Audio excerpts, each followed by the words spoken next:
저희가 하고 있는 일이 회복적 정의라고 하는 일인데요. 이거는 뭐 우리 김훈태 또 연구소 연구원님 또 자세하게 듣긴 하시겠지만 어떻게 하면 우리 사회가 좀 더 따뜻하고 또 치유와 회복을 향한 정의를 이룰 수 있을까라고 하는 희망에서 기존에 있었던 응보적 정의 개념을 탈피해서 새로운 정의 패러다임을 제시하고 그거를 이제 사법뿐만 아니라 학교나 또 직장 같은 일반 영역에서도 이 잘못을 바로잡는 즉 정의를 이루는 과정이 활용하려고 하는 그런 운동이고요. 이거는 뭐 우리나라만 하고 있는 건 아니고 전 세계적으로 계속해서 확산되고 있는 운동입니다. 그래서 이번 저 대회에 저희가 평생교육의 또 한 축으로서 회복적 정의도 나름대로 한국에 잘 소개되고 또 실천될 수 있는 그런 계기가 되면 좋겠다 하는 마음으로 이 자리가 마련되었습니다. 그러면 저희 김훈태 연구원으로부터 지금 회복적 정의가 뭐고 어떻게 이게 역사적으로 시작됐고 또 어떻게 실천되고 있는지를 개괄적으로 좀 듣는 시간을 갖도록 하겠습니다. 네, 김훈태 선생님. 네, 초대해 주셔서 감사합니다. 저는 지금 현재 한국회복적정의연구소 연구원이기도 하고요. 그전에는 초등학교, 대안학교에서 교수를 했습니다. 지금은 성공회대 대학원에서 사회학 박사과정 하고 있고요. 회복적 정의 관련해서 논문을 쓰고 있습니다. 제가 화면 공유하면서 바로 시작을 하도록 하겠습니다. 오늘 저의 주제는 평화와 권력, 일상의 갈등과 분쟁, 시민교육으로서 회복적 정의와 운동이라는 내용을 다룰 텐데요. 여기 계신 선생님들 중에서 갈등을 좋아하시는 분은 아마 없으실 겁니다. 일상 속에서 우리는 엄청나게 많은 갈등과 분쟁, 대단한 일이 아니어도 가정에서도 일이 항상 있잖아요. 이러한 이 갈등과 분쟁이 점차적으로 이제 고소고발로 이어지고 사법기관에서 우리가 해결을 원하는 경우가 많아졌습니다. 그래서 어떻게 하면 이것을 평생교육 또는 시민교육을 통해서 우리가 평화롭게 안전한 공동체를 만들 수 있을까, 이것이 우리의 과제라고 생각을 합니다. 이러한 과정에서 회복적 정의가 크게 기여할 거라고 보는데요. 제가 좀 글자가 작은데요. 제가 읽도록 하겠습니다.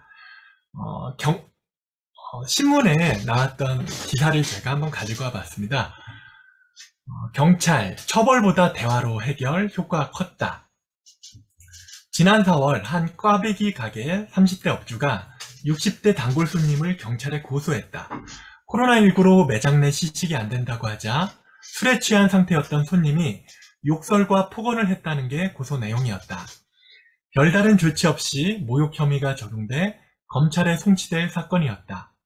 경찰이 조정에 나서 손님의 사과를 받고 업주는 고소를 취하했다. 이런 일들이 굉장히 일상에서 많이 벌어지죠. 사실 이 사안은 제가 경찰서에서 회복적 대화 모임을 직접 이끌었던 사건이기도 한데요. 다행스럽게도 이 피해자분과 가해자분께서 굉장히 적극적으로 대화에 참여해 주셨고, 처벌하기보다는 다음에 정식으로 사과를 받고 재발 방지를 강하게 원하셨습니다. 그래서 아주 잘 해결된 사안이고요. 두 번째 사안도 굉장히 우리 주변에서 많이 벌어지는 층간소음 문제입니다. 한 빌라에서는 1년간 층간소음으로 이웃 갈등이 극에 달했다. 아랫집 거주자가 윗집 층간소음에 대한 불만으로 새벽에 기타 연주를 하고 욕설 문자를 반복적으로 보내면서 이들 간 관계는 틀어질 대로 틀어진 상태였다. 경찰은 이 과정에서도 조정을 했다. 결국 아랫집은 층간소음에 스트레스를 받았으나 욕설 문자 등에 대해 미안하다며 사과했고, 윗집은 새벽 소음에 주의할 것을 약속하며 처벌 불원서를 제출했다.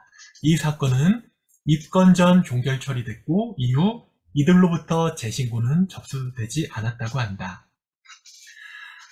빌라나 아파트에서 이런 층간소음 문제 때문에 심지어는 살인까지 벌어지기도 하는 현실인데요. 이것을 단지 기존의 방식대로 처벌하는 기존의 응보적 사법으로 간다면 아무도 만족할 수가 없습니다. 더욱더 불안하고 위험한 상황이 될 수 있겠죠. 자, 지금 우리가 하고 있는 방식은 응보적 정의라고 우리가 이야기를 할 수 있는데요. 정의의 여신상에 대한 그림입니다. 우리가 자주 보는 그림이기도 하죠. 정의의 여신상을 보면 크게 특징이 세 가지가 있습니다. 첫 번째로 여신이 눈을 가리고 있다는 걸 볼 수 있겠죠. 이것은 공평하게 대하고자 하는 의지라고도 할 수 있지만 눈을 가리고 있기 때문에 당사자가 누구인지 어떤 상황에 있는지 그런 것들을 자세히 알 수는 어렵겠죠. 그리고 여기 저울을 들고 있는데 이 저울의 한쪽에는 피해자의 그런 범죄로 인한 고통의 무게를 달고 있을 것입니다. 그리고 반대쪽 저울에는 그런 피해자의 고통의 무게만큼 응징하려는 가해자에게 주는 고통의 무게를 달아서 공정하게 하려고 하겠죠. 칼을 들고 있는 것은 고통을 주려고 하는 행위입니다. 기존의 형사사법이 이런 응보적 정의에 바탕을 하고 있습니다. 아래 내용을 살펴보면 잘못된 행동이 발생했을 때 그에 상응하는 처벌로 고통을 부여하여 사람의 행동을 변화시키고 사회 질서를 통제할 수 있다는 믿음을 우리는 갖고 있습니다.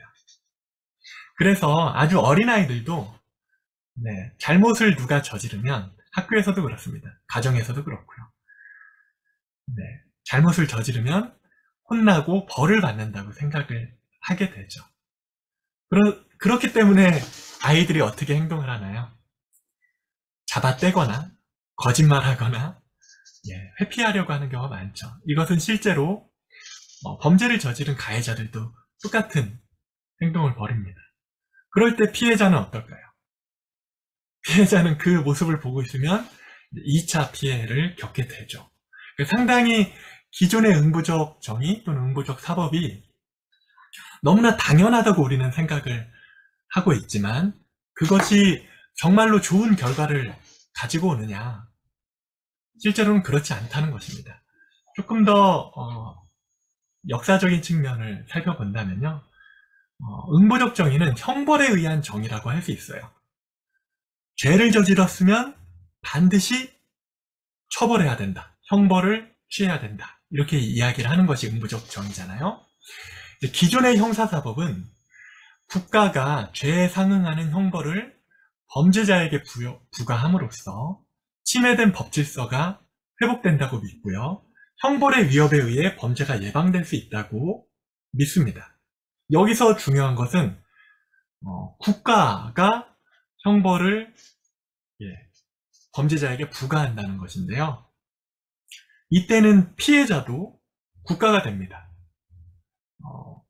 조금 더 살펴본다면 가해자의 책임 인식과 속죄의지를 이렇게 형벌을 통해서 이끌어낼 수 있을 거라고 기대하지만 실제로는 이끌어내지 못하는 경우가 많고 억울해하는 경우가 많습니다.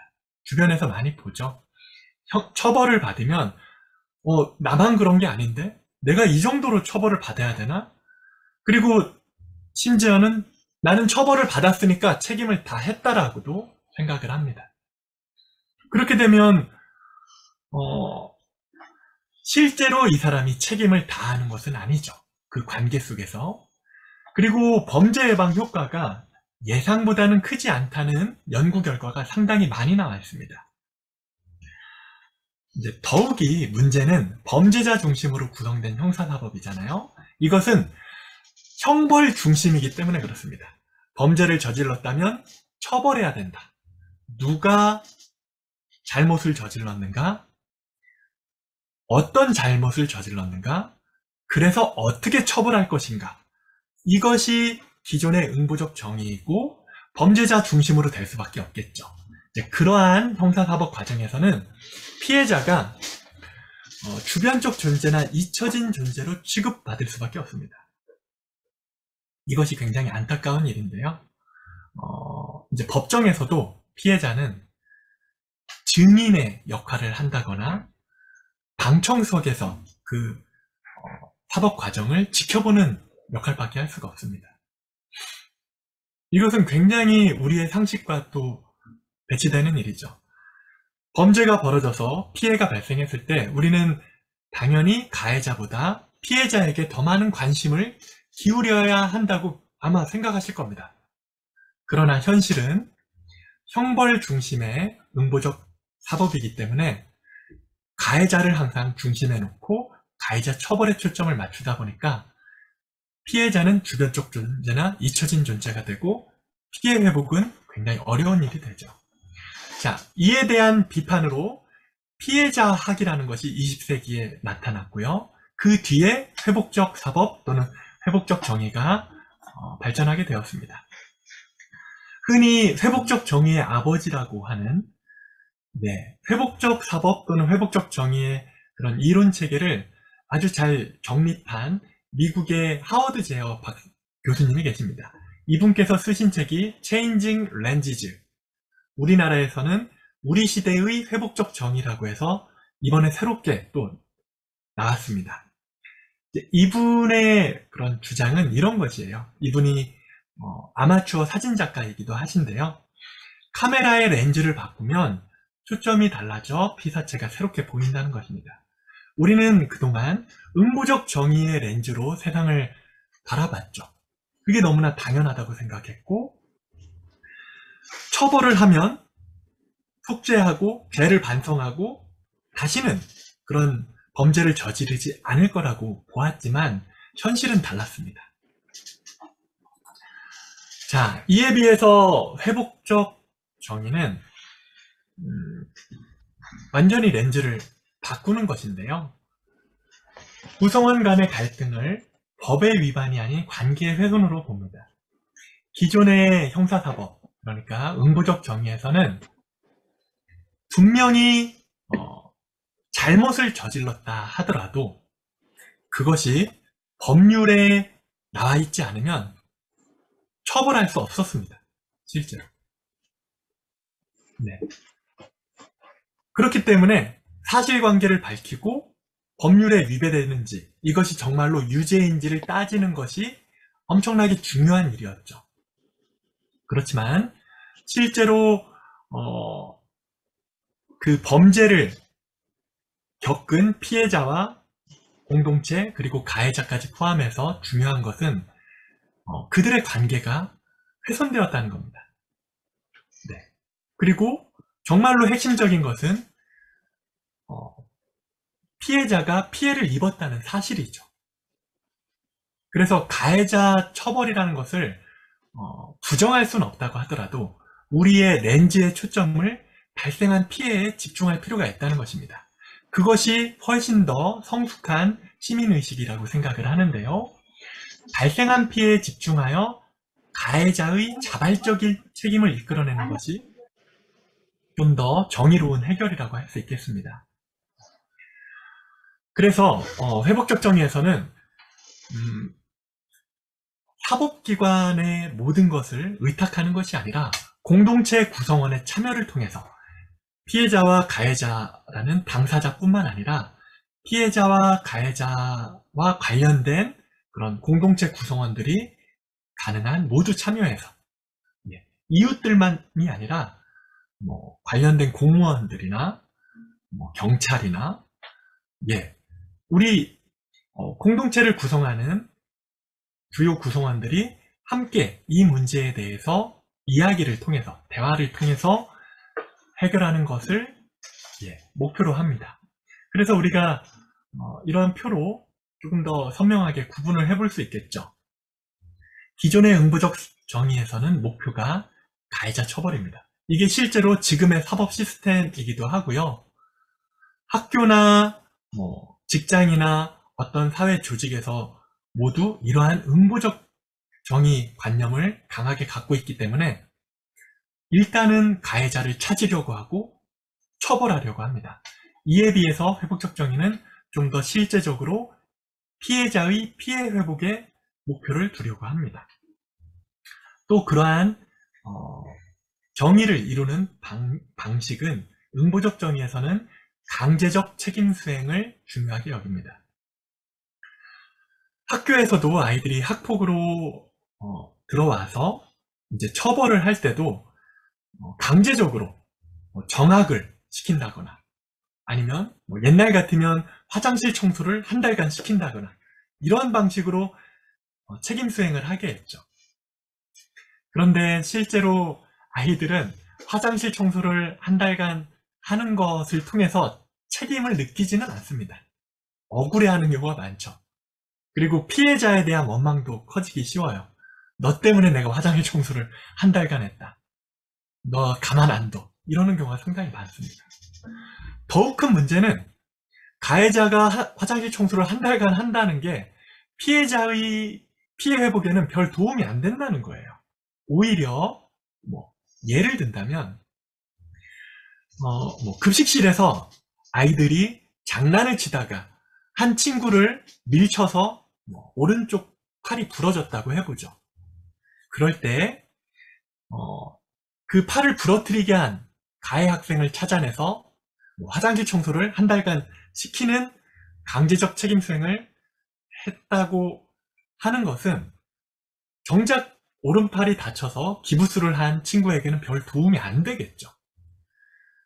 오히려 그 잘못을 저지른 학생에게 물어볼 수 있습니다. 너 저 친구가 너의 그런 좀 짓궂은 장난으로 무책임한 일로 오른쪽 팔이 부러져서 생활이 불편한데 뭘 해볼 수 있겠니? 그 친구를 위해서 어떤 걸 하는 게 좋겠니? 자, 보통 그러면 많은 아이들이 상식적으로 자신의 책임을 인정하면서 자발적 책임을 통해서 저 친구의 급식판을 제가 기부스를 풀 때까지 들어주겠습니다. 가방을 들어주겠습니다. 필기를 대신해 주겠습니다. 이런 방식으로 자발적 책임을 자기 안에서 끌어낼 수 있습니다. 그렇게 하는 것이 피해자에게 훨씬 도움이 되겠죠. 우리가 상식적으로 생각을 해볼 때 이것이 오히려 정의로운 해결 방식이라고 할 수 있습니다. 자, 그리고 주체. 이러한 정의를 이루는 주체는 응보적 정의에서는 처벌관자 또는 처벌기관입니다. 그래서 학교에서는 학폭위, 사회에서는 사법기관이 그런 처벌기관이 되겠죠. 자, 그러다 보니까 가해자들이 누구에게 사죄하고 눈물을 흘릴까요? 피해자를 만나서 정말로 미안하다 얘기하거나 눈물을 흘리지 않습니다. 네, 그 학폭위 담당자들에게, 심의위원들에게 사죄하는 경우, 그리고 판사님에게 사죄하는 경우가 많죠. 회복적 정의에서는 그것이 실제적이지 않다. 오히려 피해 당사자에게, 그리고 공동체에게 사과하고, 그리고 이러한 자발적 책임을 이끌어내고 피해 회복이 일어나는 것을 당사자와 공동체 안에서 이뤄내자. 이런 것이 회복적 정의가 추구하는 바입니다. 대단히 이상적으로 들리실 수 있을 것 같아요. 처음 들으시는 분들께서는. 하지만 이러한 회복적 정의 또는 회복적 사법은 꽤 오랜 전통을 갖고 있습니다. 이것이 1970년대부터 회복적 정의 운동이 일어나서 우리나라에는 이미 2000년대부터 소년법원을 중심으로 많은 일들이 벌어지고 있어요. 자, 기존에 그런 응보적 렌즈로 우리는 세상을 바라보는 경우가 많은데요. 보통 요즘은 촉법 소년 범죄에 대한 이슈가 굉장히 크죠. 아마 여기 계시는 선생님들께서도 의견이 분분하실 겁니다. 촉법소년의 연령을 낮춰야 하는 것이 아닌가? 좀 더 아이들에게 강력한 처벌을 통해서 자신이 잘못했다는 걸 인정하게 하는 것이 필요하지 않을까? 이것이 여론의 대다수 여론입니다. 하지만 실제로 그렇게 촉법소년의 연령을 낮추고 좀 더 강력한 처벌을 한다고 하면 우리가 안전해질까요? 그 아이들이 소년원을 갔다 오면 또는 감옥을 갔다 오면 자신의 잘못을 인정하고 새롭게 이 공동체에 재통합하기 위해서 노력할 수 있을까요?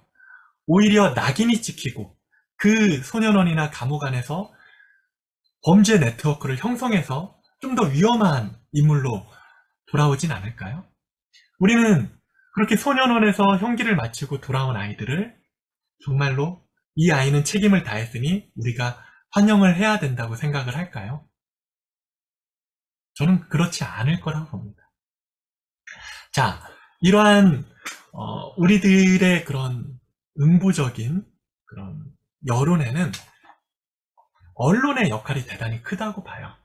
불안해하고 분노하고 있는 대중의 응징과 복수 욕구, 이것은 어떻게 보면 대단히 자연스럽습니다. 네.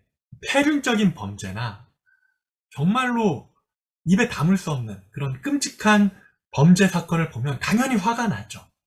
응징과 복수의 욕구가 올라오는 것은 어떤 사람이든 마찬가지입니다. 하지만 거기에 머무른다면 우리의 시민의식은 굉장히 낮은 수준으로밖에 될 수가 없습니다. 그때 한 번 더 질문을 할 필요가 있어요. 정말 우리가 원하는 것은 무엇인가? 이 시점에서 가해자 처벌도 중요하지만 우리가 더 관심을 기울여야 될 사람은 누구이고 어떻게 해야 진정으로 정의를 회복할 수 있을까?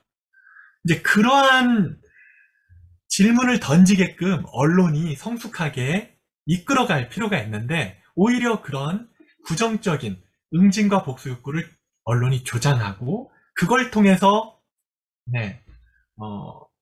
경제적인 이득을 얻는 경우가 많죠. 그래야 클릭 수가 많아질 거 아니에요? 자, 가해자 처벌만을 유일한 정의로 확신하는 대중의 맹신은 사회를 좀 더 불안하게 만듭니다. 실제로. 미국 사회를 보더라도 굉장히 많은 수의 범죄자가 감옥에 갇혀 있죠. 그렇다고 해서 미국 사회가 그만큼 안전해졌나요? 저는 그렇지 않다고 봅니다. 그리고 분노의 방향이 응보 욕구를 자극하고 극단적 낙인과 처벌이라는 결과로만 표출되는 사회는 일단 그 구성원들이 마음이 편할 수가 없어요. 그리고 그 사회는 결코 서로를 신뢰하거나 안전해질 수가 없겠죠. 점점 어려워지는 악순환에 빠지게 됩니다. 그러니까 우리들 사고에 뿌리 깊게 자리 잡은 흑백 논리. 죄를 저질렀으면 처벌받아야 된다. 그리고 뭔가 잘한 사람은 상을 받아야 된다. 이게 이제 인과응보의 흑백 논리라고 할 수 있는데 그러한 관념이 강한 사회는 취약하고 극단적인 사회가 되기 쉽죠. 그래서 사회적 살기가 굉장히 팽배한 사회에서는 누구도 안전하다고 할 수 없습니다. 그래서 우리에게는 새로운 렌즈, 즉 회복적 렌즈가 필요한 것입니다. 자, 아까 전에 그 회복적 정의에 대해서 문을 열어주신 이재영 이사장님께서 회복적 정의 세상을 치유하다라는 책을 내신 바 있습니다. 이 책에 나오는 내용을 제가 한번 읽어보겠습니다. 회복적 정의에서 정의를 이루는 과정은 궁극적으로 치유와 화해를 향해 가는 여정으로 이해된다. 그렇지만 이 여정은 자기 직면과 자발적 책임이라는 무겁고 심지어 부끄럽기까지 한 고통의 여정이기도 하다. 하지만 고통이 고통으로 끝나지 않고 고통이 치유와 다시 새로운 관계를 정립하는 과정인 화해로 이어질 수 있다. 참 말이 너무 아름답죠?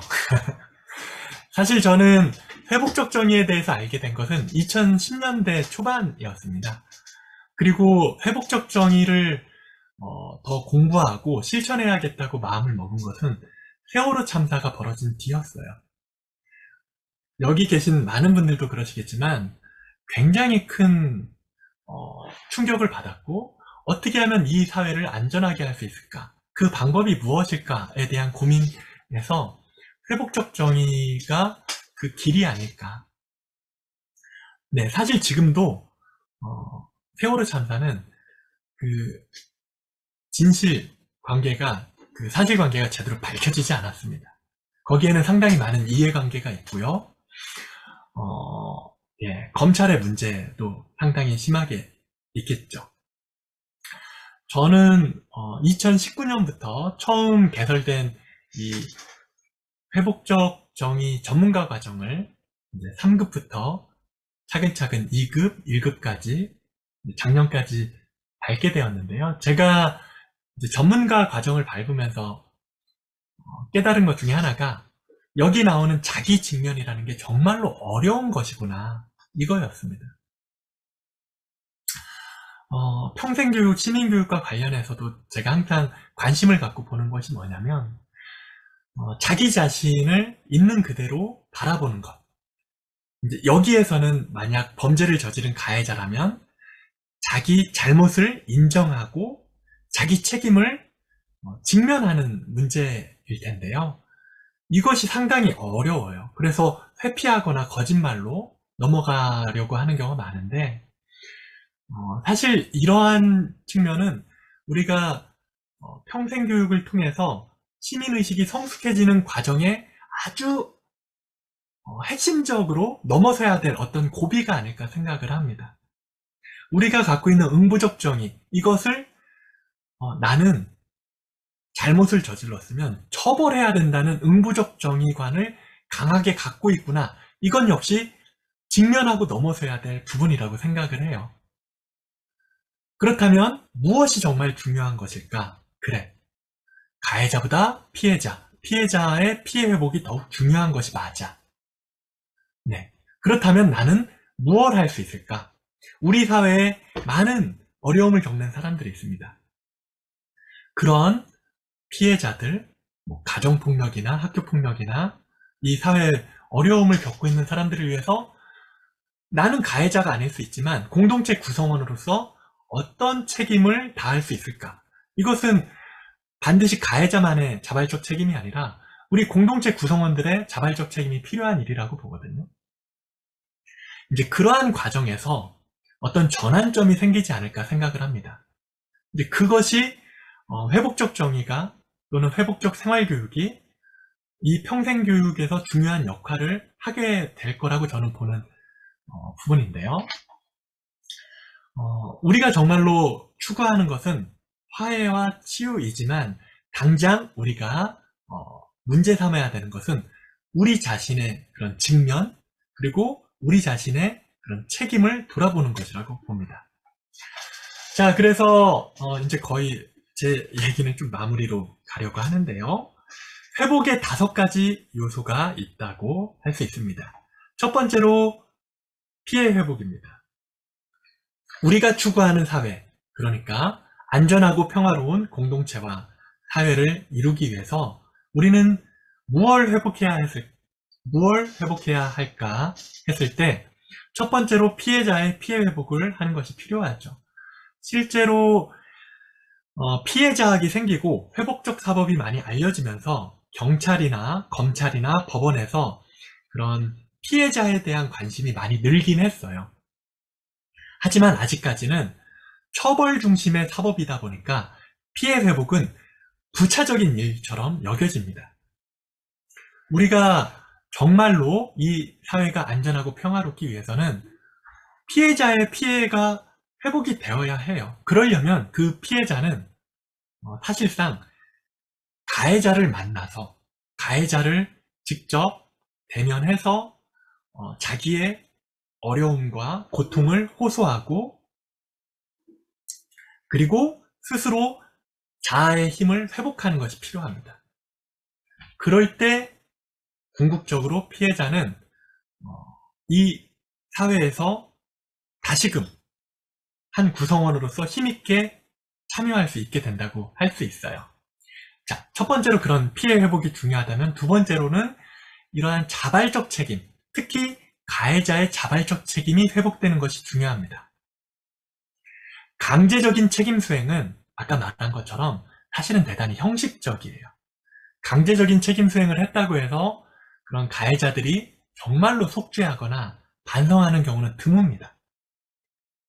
어려운 일이겠지만 가해자가 피해자를 만나서 간접적으로라도 만나서 그 피해자가 어떤 피해를 입었는지, 예를 들어서 소매치기가 버스에서 다른 사람의 돈을 몇 천만 원 있는 돈을 훔쳤다고 해보죠. 그러면 그런 소매치기 가해자는 정말로 아무 생각이 없을 수 있어요. 그 돈을 흥청망청 유흥에 쓸 수도 있겠죠. 그리고 잡혀왔다고 하더라도 처벌받고 말지. 그전에도 감옥에 갔다 왔는데 또 갔다 오지. 이렇게 생각할 수 있습니다. 하지만 그 몇천만 원이라는 돈이 피해자에게는 어머님의 병원 치료비일 수도 있잖아요. 그래서 그 치료비를 어떻게 모았고 그 치료비가 없어져서 어머니께서 얼마나 힘드셨는지, 그것 때문에 가정이 얼마나 괴로웠는지, 이런 이야기를 그 소매치기 가해자가 들을 수 있다면 정말로 미안하고 자기가 무엇 할 수 있을지 자발적 책임을 이끌어낼 수 있지 않을까 하는 것입니다. 자, 그런 자발적 책임을 이끌어내는 것이 필요하고요.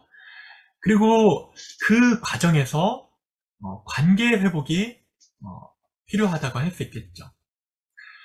자, 우리가 살아가면서 주변에서 어떤 범죄 피해를 당할 수 있습니다. 그러면 그 범죄자의 처벌을 피해자도 강력히 원해요. 왜냐하면 피해자 역시 응부적 정의관을 강하게 갖고 있거든요. 그런데 그런 범죄 가해자가 감옥에서 10년형을 받았다고 치죠. 감옥에서 10년을 살아야 된다. 그럼 그 10년 뒤에 출소할 거 아니에요? 그러면 그 뒤에는 피해자가 얼마나 불안하겠어요. 이런 것이 우리 학교나 가정이나 사회에서 굉장히 만연한 일입니다. 그래서 그런 관계 회복에 대한 관심이 높아질 필요가 있어요. 그래야 궁극적으로 안전해질 수 있겠죠. 그리고 그 다음에 공동체 회복에 대해서 우리가 고민을 할 필요가 있습니다. 지금 21세기 들어서 우리 사회는 특히 IMF를 겪고 난 뒤에 우리는 신자유주의 문화라고 할까요? 기존에 그나마 남아있던 유교적인 공동체 문화가 거의 다 사라졌습니다. 그리고 자유주의 문화, 개인주의 문화가 굉장히 강해지면서 각자 도생의 사회가 됐다고 할 수 있어요. 사실 우리는 평생교육을 통해서 새로운 공동체에 대한 상을 정립하고 공동체 문화를 새롭게 만들 필요가 있습니다. 그래야만 우리는 서로를 신뢰하고 안전하게 살아갈 수 있는 그런 사회를 만들 수 있겠죠. 자, 이 공동체가 파괴되었기 때문에 더 많은 범죄가 벌어지고, 이 공동체라는 것이 없기 때문에 이러한 범죄가 벌어졌을 때 정의롭게 해결하는 것이 상당히 어려워졌습니다. 네, 더 긴 얘기를 드리지 않아도 우리가 이 공동체가 있을 때는 우리가 공동체 안에 살고 있다는 관념 속에 있을 때는 그래도 인간적으로 해결하기 위해서 여러 구성원들이 함께 노력을 해왔습니다. 우리가 전통사회를 떠올려보면 와닿는 것들이 있죠. 전통사회, 마을에서 갈등이나 분쟁이나 범죄가 벌어졌을 때 우리는 함께 살아가야 될 구성원이기 때문에 적극적으로 그런 것들을 해결하기 위해서 함께 노력을 하고 피해자의 배상을 받으려고 노력을 해왔다면, 지금은 학교에서도 학폭이 벌어졌다면 가해자를 분리하는 것이 첫 번째 조치가 되어버렸어요. 네. 잘못한 사람을 추방시키고 공동체로부터 낙인 찍고 오지 못하게 그런 분리하는 그런 방식의 처벌을 우리는 바라고 있는데요. 이것은 궁극적으로 우리가 추구해야 될 방향은 아닌 것 같습니다. 자, 마지막으로 정의 회복이라는 건 우리가 정의에 대해서 의무적 정의만이 정의라고 생각을 대체로 하지만 실제로 이런 응보적 정의 또는 응보적 사법은 근대 사회에 들어서 확립된 것입니다. 근대 사회 이전의 전통 사회에서는 이런 응보적 정의가 주를 이루지 않았어요, 실제로. 물론 보복이나 응징이 있었지만 전통 사회에서는, 전근대 사회, 전통 사회에서는 피해자에 대한 보상을 아주 중요하게 여겨왔습니다. 그리고 지금도 국가가 성립되지 않은 어떤 그런 원시 사회를 이루고 사는 종족들은 응보적 정의가 주가 되지 않아요. 실제로 많은 연구에서. 그 공동체 안에서 피해자의 피해를 공동체가 함께 회복하고 가해자의 자발적 책임을 이끌어내기 위해서 노력하는 경우가 훨씬 더 많습니다. 실제로.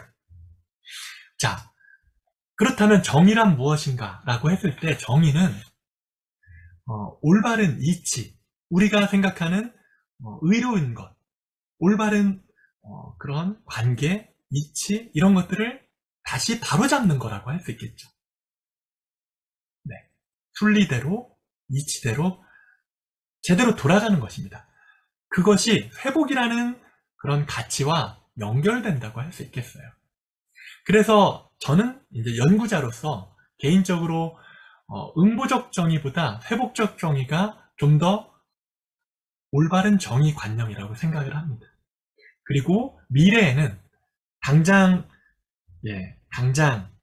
그런 회복적 정의가 필요하지만 미래에는 점점 응보적 정의가 사라지고 회복적 정의가 좀 더 사법의 주가 되는 사회가 될 거라고 예상을 해봅니다.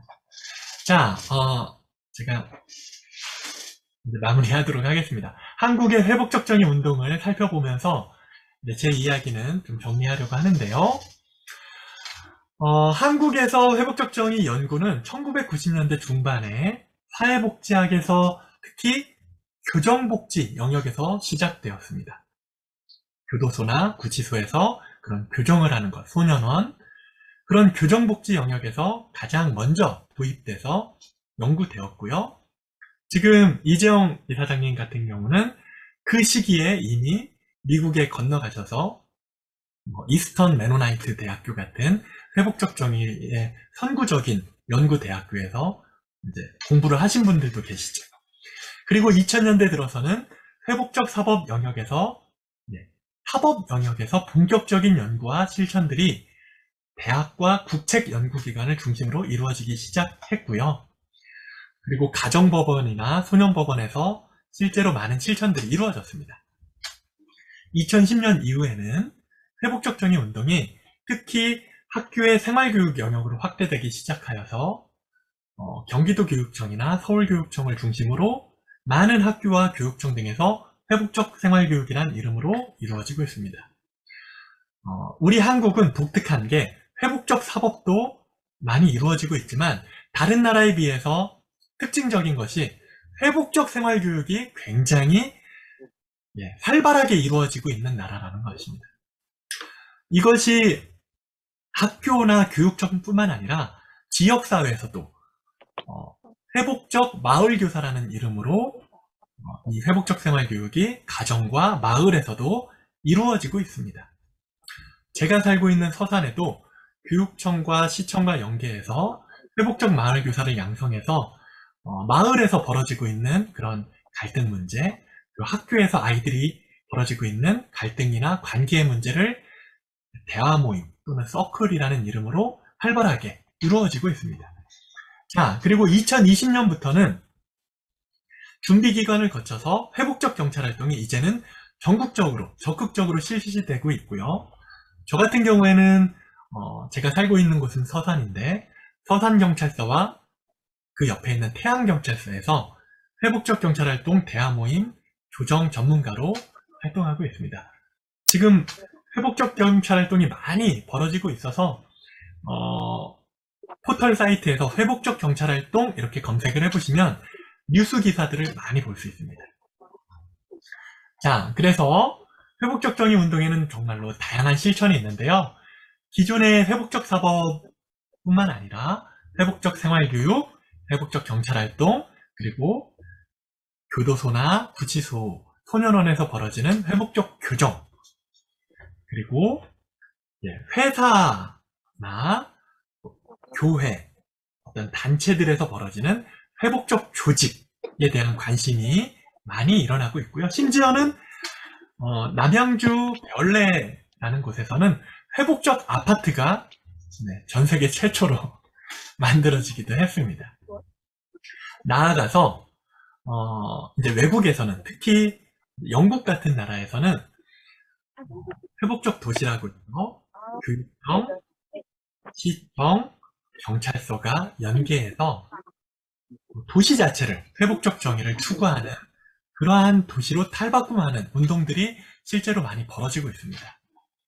네. 그래서 우리나라에서도 이제 회복적 도시에 대한 관심이 벌어지고 있고요. 평생교육 영역에서도 이러한 부분들에 대한 자극을, 긍정적인 자극을 받으시면 좋겠다는 생각을 합니다. 자, 사진을 몇 장 보고 정말로 마무리하도록 하겠습니다. 이것은 그 회복적 아파트, 남양주 별내에 있는 회복적 아파트에서 상시적으로 벌어지고 있는 서클 활동입니다. 아파트 주민들 간에 지속적으로 관계 형성을 하는 거죠. 특별한 문제가 없어도 이웃에 누가 살고 있고 어떤 일들이 벌어지고 있는지 이렇게 둥그렇게 앉아서 저마다 자기 얘기를 하면서 관계 증진을 하는 겁니다. 물론 문제 행동이 벌어졌을 때도 마찬가지입니다. 자, 그래서 이제 큰 장소를 빌려서 세미나도 하고요. 같이 교육도 받고요. 그리고 아파트 안에, 회복적 아파트 안에 갈등 조정 마을 활동가를 양성해서 층간소음이나 또는 아이들 간의 아파트 놀이터에서 싸움이 벌어졌다거나 또는 가정의 부부가 분쟁이 벌어졌다거나 이럴 때 전문가로서 마을 안의 활동가가 참여할 수 있는 이러한 프로그램도 이미 활발하게 벌어지고 있다는 점 소개해 드렸습니다. 네. 제가 이야기를 최대한 좀 압축적으로 했는데요. 선생님들께서 이제 질문이나 같은 이야기를 좀 나누었으면 좋겠고, 또 제 발제에 부족한 부분은 우리 이재영 이사장님께서 채워주실 거라고 봅니다. 네, 감사합니다. 네, 발표 감사합니다. 지금 발표 내용 들으신 것처럼 회복적 정의가 이제 응보사법 또는 응보적 정의의 일종의 카운트 파트너 같이 문제점을 지적하면서 등장하기 시작했는데요. 말씀 들으신 대로 역사가 길지는 않습니다. 첫 실험이라고 할 수 있는 게 1974년에 캐나다 엘마이라는 동네에서 생긴 작은 사건을 다루면서 실천이 시작이 됐고, 이 이론이 정립이 돼서 일종의 하나의 그 이론으로 확립된 것은 1990년에 이 관련 책이 나오면서부터였기 때문에 길게 봐도 40, 50년이 안 된 그런 되게 젊은 이제 관점인데요. 그럼에도 불구하고 많은 영역에서 이게 좀 확산이 되고 있고요. 아까 한국에서도 교육청들이 본격적으로 우리가 옛날 학교 다닐 때 생활 지도라고 불렀던 부분을 회복적 생활 교육이라고 공식적으로 부르기 시작했고, 경찰에도 당사자 간의 대화로서 문제를 풀 수 있는 기회를 사법안에 주겠다 해서 회복적 경찰 활동이 지금 4년째를 맡고 있습니다. 아무튼 이 여러 형태로 확산은 되고 있는데, 제가 보기에 평생교육과 어떻게 연결될 수 있을지를 좀 고민하는 측면에서 보면, 아까 뒷부분에 말씀해 주셨던 우리가 공동체로 살고 있는 아파트나 저희 국민들이 제일 많이 사는 주거 형태인데, 이런 공동 주거 또 공동 지역사회 이런 곳에서 늘 갈등이 있잖아요. 그런 곳에서 갈등을 예방하거나 갈등을 평화적으로 풀어가는 한 그 축으로서 좀 더 역할을 할 수 있지 않을까 그런 생각이 들고요. 여러 아마 뭐 질문도 있으실 수 있고 코멘트도 하실 수 있을 것 같은데 쓰신 분은 그 채팅방에 올려주셔도 좋고 직접 이야기를 해주셔도 좋습니다.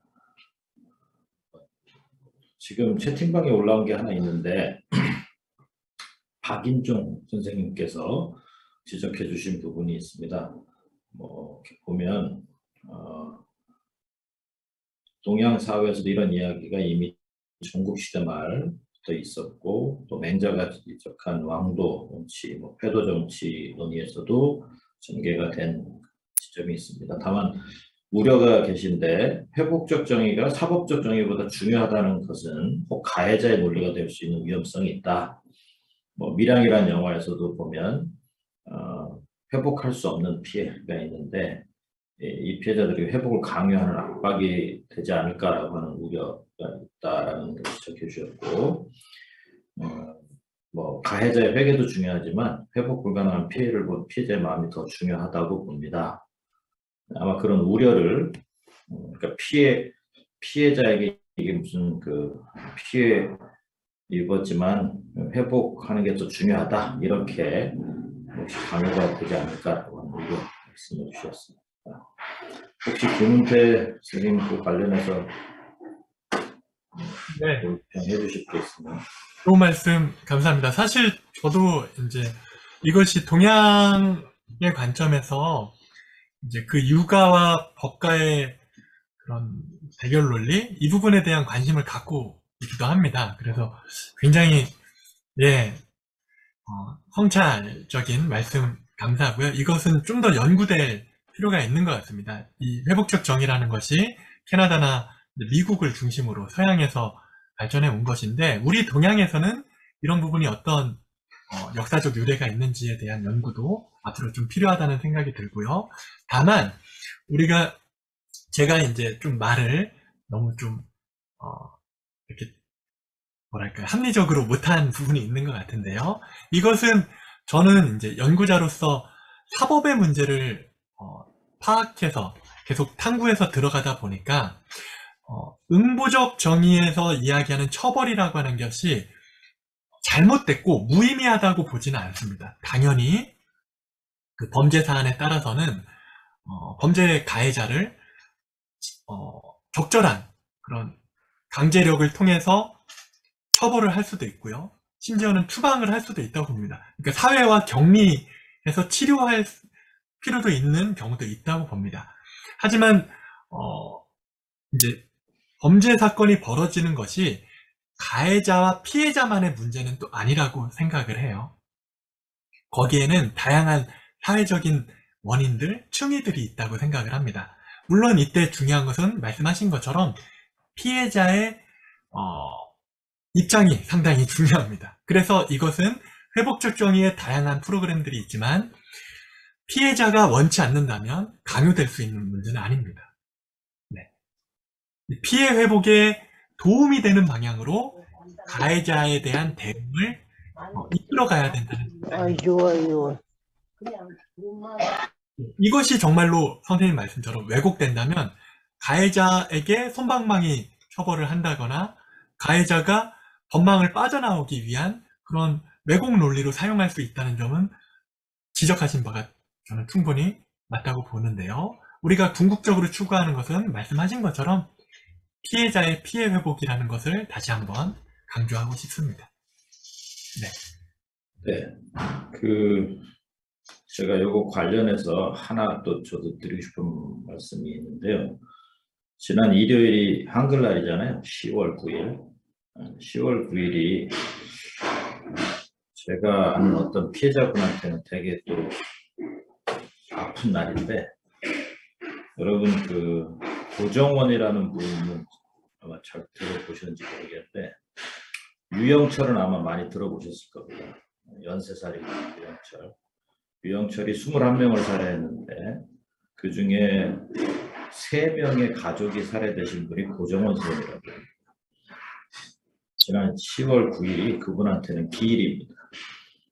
그날 가족 셋을 잃은 비참한 피해를 당했는데, 그날 제가 기일날 뭐 찾아뵙거나 전화를 드리거나 이렇게 하고 있는데, 그분의 삶을 이렇게 보면요, 사실 우리의 관심에 이 피해자들은 있지 않다는 것을 너무나 잘 알게 됩니다. 저희가 사실 좋은 관심은 아니지만 유영철은 굉장히 관심이 많아요. 그리고 아직도 사용 안 시킨 거에 대해서 안타까워하고, 근데 우리 세금으로 유영철은 지금도 잘이라고 하면 뭐하겠지만 다 먹고 입고 지냅니다. 그런데 고정은 쌤은 일요일날 성당에서 가져오시는 밥 같은 거 이렇게 조그맣게 나눠가지고 냉동실에 넣었다가 녹여서 먹고 이렇게 혼자 외롭게 지내고 계세요.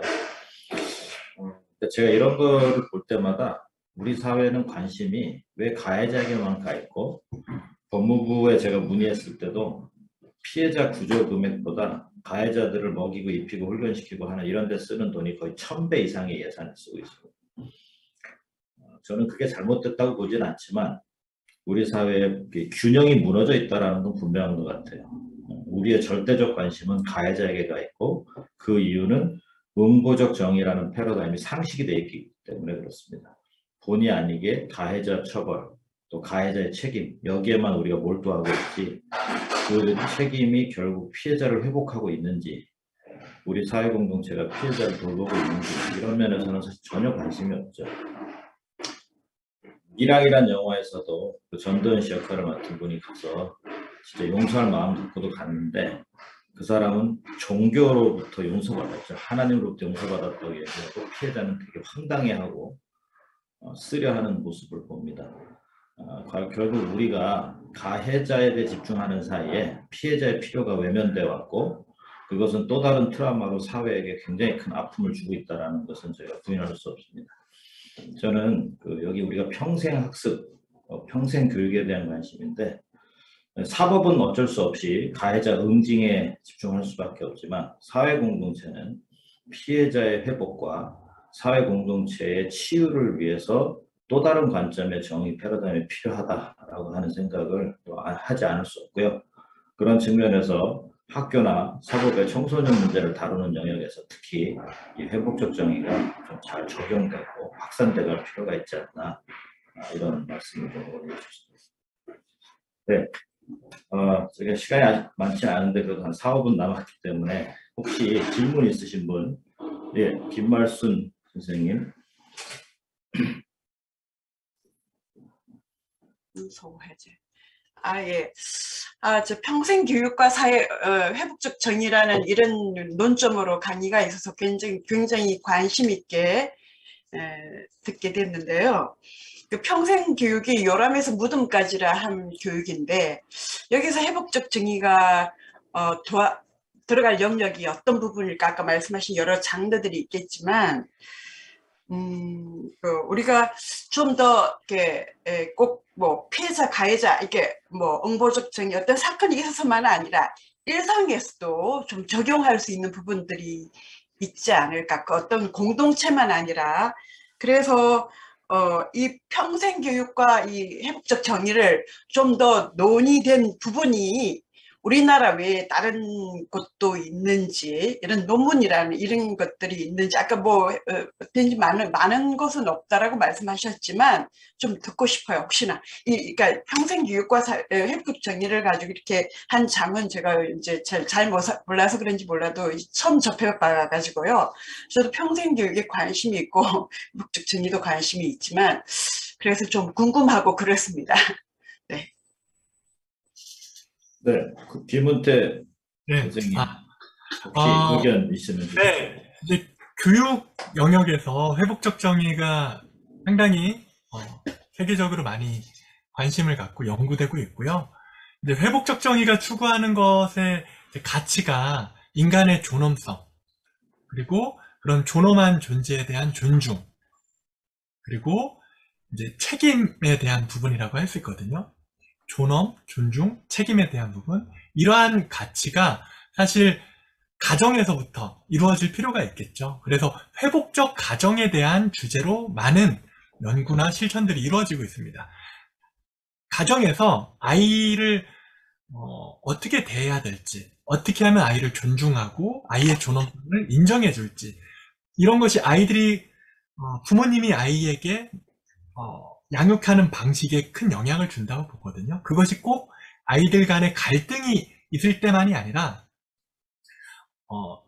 평상시에서도 아이들의 마음을 있는 그대로 들어주고 존중해주고 같이 가정 문화를 만들어가는 것, 그리고 아이들이 학교에 간다면 회복적 학교 또는 회복적 생활교육, 이런 방식으로 학교에서도 회복적 정의 실천이 다양한 방식으로 이루어집니다.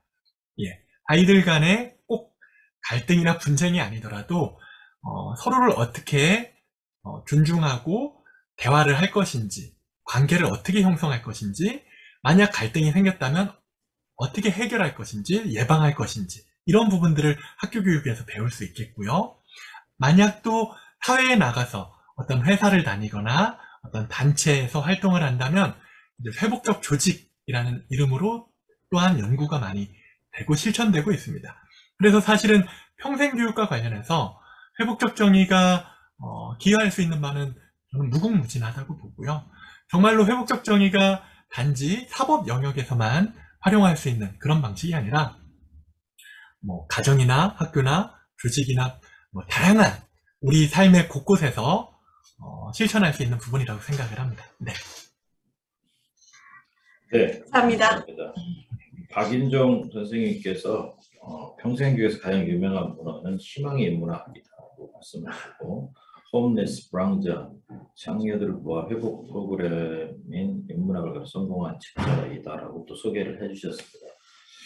네, 우리 박인종 선생님 계속해서 좋은 이야기 또 고견을 들려주셔서 저희 발제나 내용이 조금 더 풍성해진 것 같습니다.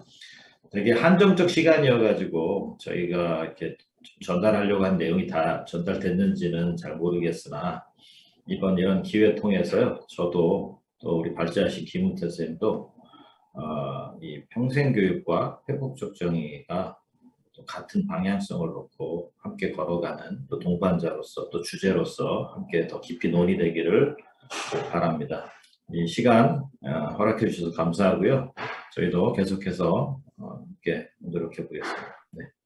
고맙습니다. 김은태 선생님도 우리 마무리 말씀해 주시죠. 아닙니다. 감사합니다. 네. 네, 우리 애써주신 이재영 이사장님과 김훈태 연구원님께 여러분 깊은 감사의 박수 전해드립니다. 감사합니다. 또.